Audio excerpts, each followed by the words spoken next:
काली काली कहिए, काली काली कहिए, काली काली कहिए। ओम नमः। ओम अज्ञानं तिमिरन्धस्य ज्ञानाञ्जनशलाकया चक्षुरुन्मीलितं येन तस्मै श्रीगुरवे नमः। नमः एकदन्तं महाकायं हेरम्बं प्रणमाम्यहं सर्वविघ्नविनाशाय श्रीगणाधिपतये नमः। नमो मूकं करोति वाचालं पंगुलं यतिगिरि यत्कृपातमहं वन्दे परमानन्दं माधवं जं ब्रह्मा वर्णन्तस्तन्न देवैरुपनिषदैर्गायन्ति यं सेमगा ध्यानावस्थित तद्गतेन मनसा पश्यन्ति यं योगिनो यस्साद्विदु सुरसुरगणा तस्मै देवैर्नमो नमः। ओम नमः कालिके वै नमः। हम लोग जो 18 अध्याय पाठ करने वाले थे तो उसमें हम लोग वीरभद्र का उत्पन्न हुआ। बाबा ने वीरभद्र का उत्पन्न करके अपना जटा और पसीना से उत्पन्न किया था और देखने में नील स्वरूप थे। और नील हम लोग जब शिव जी का प्रणाम मंत्र बोलते हैं, कर्पूर गौरम करुणावतारम संसारसारम भुजगेन्द्रहारम सदा वसंतम हृदयारविंदे भवं भवानी शैतं नमामि। जब हम लोग ये मंत्र बोलने के बाद जब वीरभद्र का उत्पन्न हुआ तब हम लोग क्या बोलते हैं? नमः शिवाय शान्ताय कारणाय त्रहेतवे निवेदयामि चात्मानं तंगति परमेश्वर। और जब बाबा ने ये सब के बाद जब बाबा ने गौरी के साथ विवाह हुआ था तब उसका प्रणाम मंत्र भी चेंज हो गया था। तब क्या हुआ था? देव देव महादेव महाजोगी महेश्वर पाप ताप हरं देव मकोराय नमो नमः। इस प्रकार शिव ने जब वीरभद्र को उत्पन्न करके दक्षालय भेजा कि जाओ हे वीरभद्र, जहाँ सती का इस दुर्दशा हुआ और उनका जो गण थे उनको मुनि ऋषियों का श्राप से किसी का हाथ नहीं है, किसी का पैर नहीं है, किसी का आँख नहीं है, किसी का कान नहीं है। क्यों? वहाँ जब सती देहत्याग कर दिया अग्नि में तो एक गण लोग भी क्रोधित हो गया कि माँ चले गए। तो विरह में इन्होंने भी आक्रमण कर दिया। तो दक्ष राजा का भी तो सेना थे, उन लोग भी किसी का हाथ काट दिया, किसी का पैर काट दिया। तो इन लोग तब से बाबा के साथ जो रहते हैं गण लोग खंडित रहते हैं ना, किसी का हाथ नहीं है, किसी का पैर नहीं है। तो तब से, नहीं तो उसके पहले नहीं, उसके पहले गण लोग सभी प्रकार के सुस्त थे। तो जैसे हुआ और गण लोग तो बाबा के पास आए थे भृंगी के साथ। जैसे भृंगी ने बताया, फिर बाबा ने जैसे अपना जटा से क्रोध से उत्पन्न किया वीरभद्र को, फिर भेजा। तो वीरभद्र जैसे चले तो इन लोग भी साहस मिल गया कि अरे वीरभद्र जा रहे हैं, चलो हम लोग भी चलते हैं। तो उन लोग भी पीछे पीछे जा रहा है। और वीरभद्र वहाँ पहुँच के ऐसे लगा कि मानो द्वितीय शिव। और कई महात्मा, कोई विद्वान व्यक्ति उसका भी शिव से तुलना किया है। और शिव का एक प्रकार के लीला बताए गए हैं कि ऐसे लीला बाबा ने रचा। नहीं रचते तो माता को कैसे कंधे पे लेते? सती को कंधे पे लेने के लिए अपना अंश वीरभद्र को बाबा ने सृष्टि किया था। तो वीरभद्र को पहले भेज दिया और वीरभद्र वहाँ पहुँच के एक बाहू में तो पूरा मुनि ऋषियों को पकड़ लिया। जैसे हम लोग किसी को आलिंगन करते हैं, क्यों? मुनि ऋषियों सम्मानीय व्यक्ति होता है, ब्राह्मण सम्मानीय होते हैं, इसीलिए उनका तो आलिंगन कर लिया और उन लोग कुछ नहीं कर पाए। और दक्ष राजा का सिर के ऊपर हाथ रख के ऐसे घुमा के पटक दिया और सिर चूर्ण विचूर्ण हो गए। जैसे कोई पहलवान तरबूज को लेके पटक देते हैं, खंड विखंड हो जाते हैं, मानो ऐसे ही हो गया। और दक्ष राजा का स्वाहा हो गया। बोलो वीरभद्र भगवान की जय। तो इस प्रकार जैसे हुआ तो वहाँ बाबा ने भी वीरभद्र का पश्चात चले सती को देखने, और वहाँ बाबा देखा तो बाबा का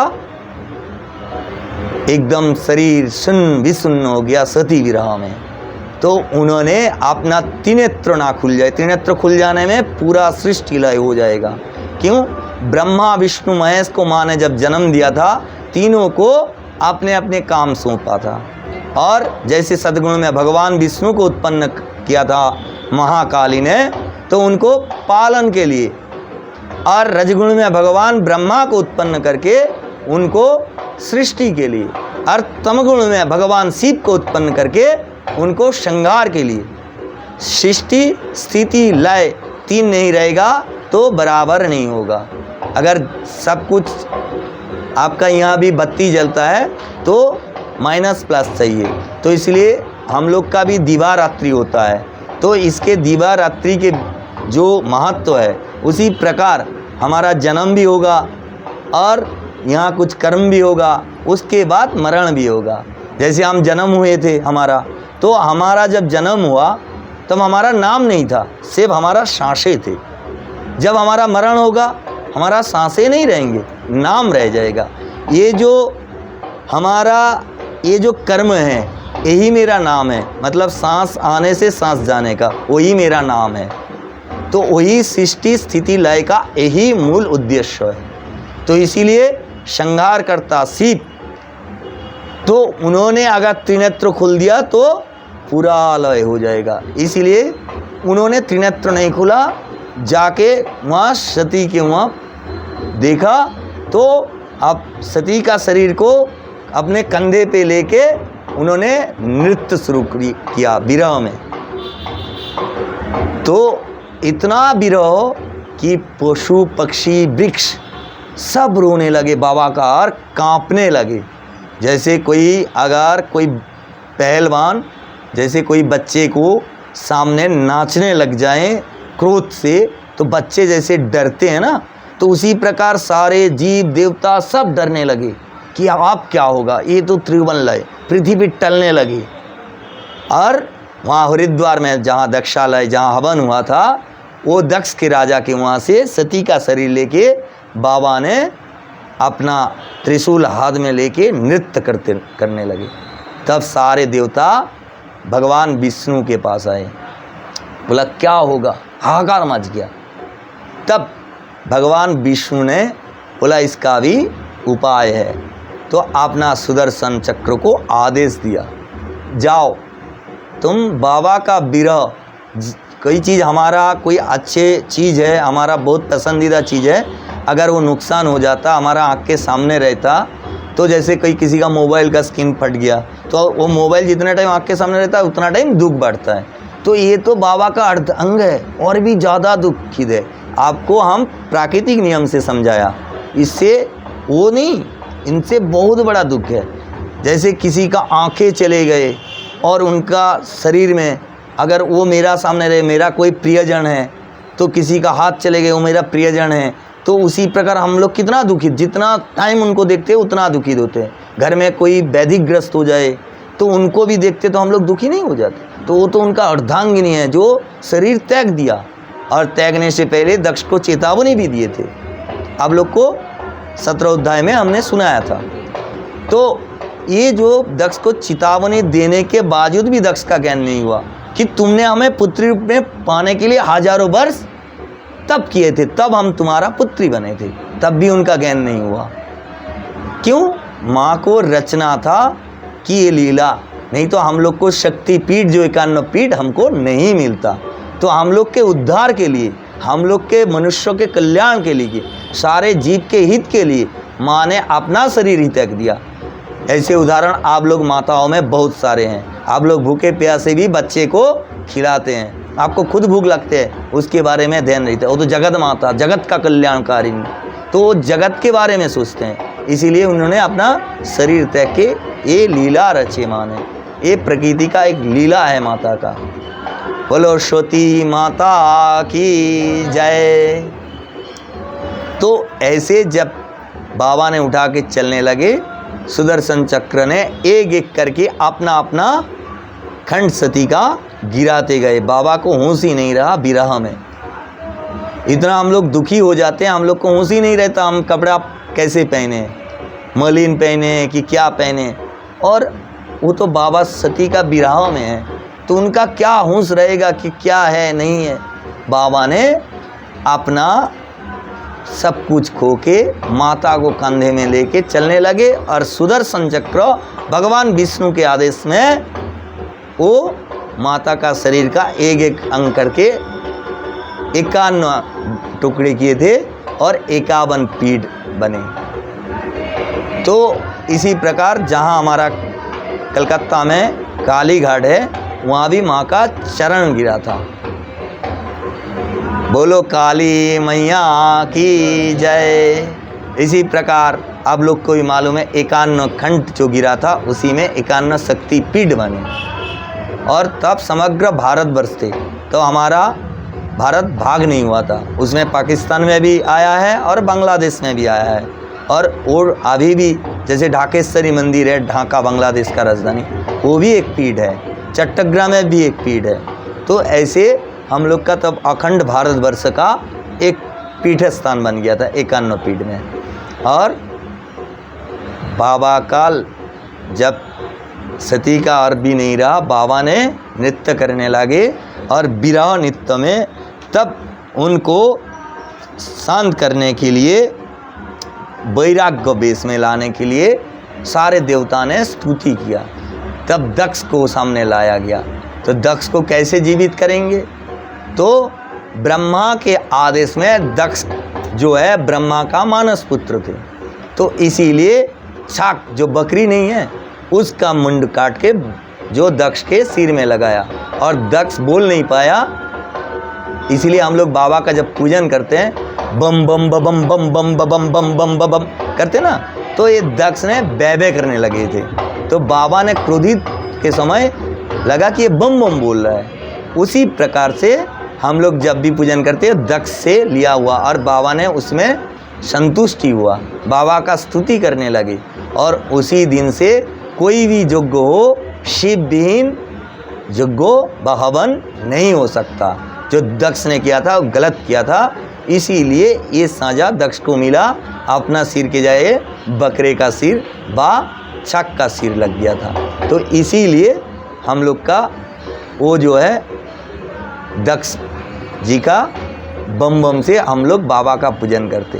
बोलो नमः शिवाय नमः शिवाय, हर हर भोले नमः शिवाय, ओम नमः शिवाय ओम नमः शिवाय, हर हर भोले नमः शिवाय, ओम जटाधराय ओम जटाधराय, हर हर भोले नमः शिवाय ओम नमः शिवाय, हर हर भोले नमः शिवाय।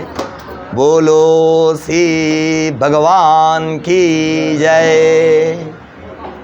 तो इसी प्रकार बाबा ने संतुष्टि होके अपने कैलाश में जाके ध्यान मग्न हो गए।